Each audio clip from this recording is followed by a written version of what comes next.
Welcome, everybody. Today's deep dive might be a little different. Mm-hmm. We're going to be talking about the Boondocks. Okay. And specifically, we're going to be looking at Uncle Ruckus. Oh, yeah. And One of the greats. yeah, one of the most outrageous characters.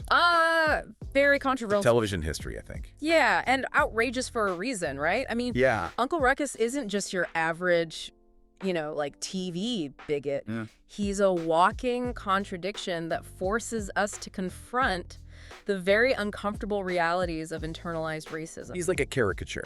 Absolutely. To the nth degree. To the nth degree. And let's be real, like, the things that Uncle Ruckus says on this show make Archie Bunker sound like a diversity coach. Yeah. I mean, this is someone who thinks that he's not actually black. Right. That he suffers from.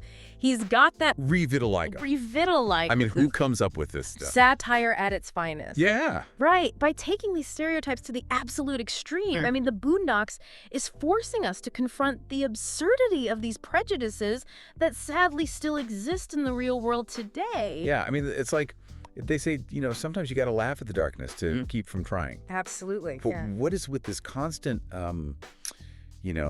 praise that he heaps on white people Right. and then puts down his own? He talks about this lemon scent Oh, the lemon scent. Yeah. that white people have. Yeah. That's where it gets interesting. Okay. Right? I mean, because... Right. It's a defense mechanism against literal centuries of oppression. So he's praising whiteness as a way to In a way. find a place for himself in a world that's told him that his own identity is inferior. Exactly. It's a tragic cycle of internalized oppression. Yeah. He's clinging to the very stereotypes that were used to justify slavery and segregation Wow. for centuries. Yeah. And it's not just talk. I mean, like, the show really drives this point home in that episode where he's trying to cure those black teenagers of their Oh, yeah. negritude using a whip and chain. Whip and chains, come on. I mean, It's such a gut punch. that's a gut punch. Right.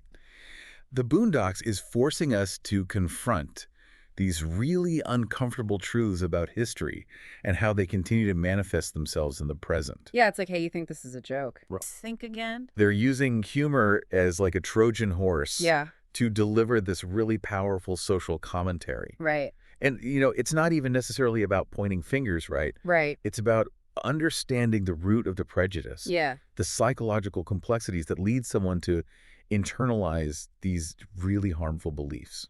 Like when he's trying to prove why he believes what he believes. Yeah, what's his proof? And he's like, well, black people can't fight. And you're like, okay, how do you figure? Right. And then he rattles off a list of white action heroes. What? I mean, Rocky Balboa. Yeah, he's a fictional character. Okay, first of all, like, what's going on in his head? Yeah. Is he deliberately ignoring reality? Or has he just internalized these stereotypes to the point where they've become his reality? Right. It's like he's trying to convince himself more than anyone else. absolutely. And that's the tragedy of internalized racism. It distorts your perception of yourself and the world around you. Right. It's a form of self-sabotage that prevents you from embracing your own identity and forming any meaningful connections with your community. Yeah. It's really sad Yeah. when you think about it. And it's wild how you see those distorted views really like seep into every other aspect of his life. Mm-hmm. I mean, especially when you look at his relationships with like Huey and Riley. Oh, yeah, absolutely. Potentially. His relationship with Riley is fascinating It's really something. because he's constantly putting Riley down Yeah. for being black, right? Like telling him that he's doomed to fail. But then there's this weird twist where he tries to give Riley advice Right. based on these completely messed up beliefs. Right. It's like he's trying to save him from himself Yeah. in this, like, really? Well, like when Riley starts dating a white girl Oh, yeah. and he's...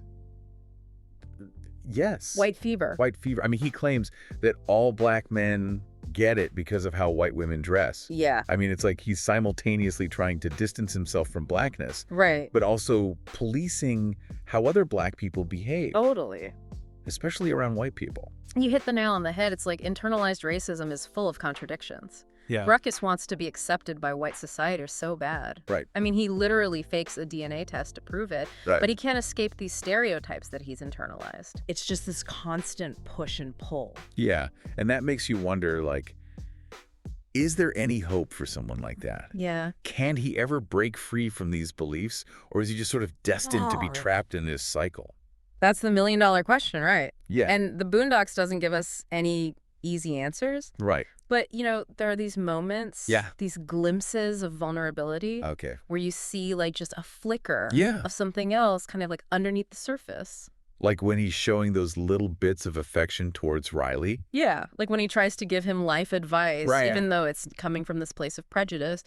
Or when Riley is in trouble and, like, you can tell that, like, despite himself, Yeah. Ruckus is worried. Yeah, he cares. He does care. It's like a part of him that wants to connect, that yearns for love and acceptance. Yeah. But his worldview just prevents him It's true. from doing it. It's kind of heartbreaking. It is. He's so busy trying to be accepted by these people who would never truly accept him Right. that he's missing out on these genuine connections Totally. he could be having. With his own people. Yeah. With his own community. It really makes you think about the power of representation. Yeah. Like, imagine if he had grown up seeing positive portrayals of Black people Totally. in the media, in history books, in positions of power. Like, In real life. yeah. Not just on TV. Like, do you really think that he would be so quick to just, like, I mean, embrace these stereotypes? it's impossible to say, Right. but you're onto something. Representation matters. Yeah. Because when you're constantly bombarded Right. with negative images, Right. you start to internalize those messages and Right. start to believe them about yourself. So is the show offering a glimmer of hope here? That's a great question. Are they saying that someone like this can change? It's up for debate. Okay. I mean, some people watch the show and they see it as more cynical, Okay. like Ruckus is too far gone, Right. too set in his ways. Right. But I like to think that there's room for a more optimistic reading. Okay. How so? I think that by highlighting his humanity, Okay. by showing those moments of vulnerability, Right. it reminds us that even the most prejudiced among us Yeah. are capable of complex emotions. Right. That they're not just caricatures. Oh, These yeah. are human beings Like- with their own hopes and fears and experiences that Yeah. have shaped their worldview. So there's maybe like a glimmer of hope for Ruckus, even though it's buried pretty deep down there. Yeah, But with all this, over the top humor right. and like outrageous scenarios, Yeah, how much of the message do you think actually lands? right. Like, is there a risk that people just focus on the jokes Yeah. and miss the deeper point? I mean, that's the tightrope that satire always walks. Right. It has to be bold enough to grab your attention, but then also nuanced enough to make you think. Yeah. And, you're right. Not everybody is going to get it. Right. Not everybody's going to understand those nuances. Yep. Some people might just see Uncle Ruckus and see a stereotype Yeah. without, understanding there's a critique behind it. Yeah. It's like, is it possible to laugh at Ruckus Right. without also laughing at the very real people? Right. Are you laughing at the joke or are you laughing at the subject? Exactly. And is that okay? Yeah. And I think the Boondocks is very aware of that tension. Yeah. It's not about making light of racism. It's about using satire to kind of like expose the absurdity of it all and to start a conversation. It's like they're holding up this funhouse mirror to like society. Yeah. And it's both hilarious and horrifying at the same time. Absolutely. Like any good satire, it doesn't offer you easy answers. Right. It leaves you wrestling with these questions long after the episode is over. So as we wrap up our deep dive on Uncle Ruckus, Yeah. what is like the one thing you want people to like take away from this whole thing? I think the most important thing to remember is that Ruckus, for all his flaws and all his outrageous beliefs, he forces us to confront some really uncomfortable truths Yeah. about ourselves and the world that we live in. Mm-hmm. He reminds us that racism is not just a thing of the past, Right. and that internalized oppression is really complex Yeah. with really deep roots. So it's not just about laughing at Ruckus, it's about using him as kind of this springboard Exactly. to look inward a little bit. To ask ourselves, where do we see these same prejudices, these same biases playing out in our own lives, Yeah. in our communities, in the stories that we tell about ourselves? That's a lot. And then what can we do to challenge those things All right. to create a more just and equitable world?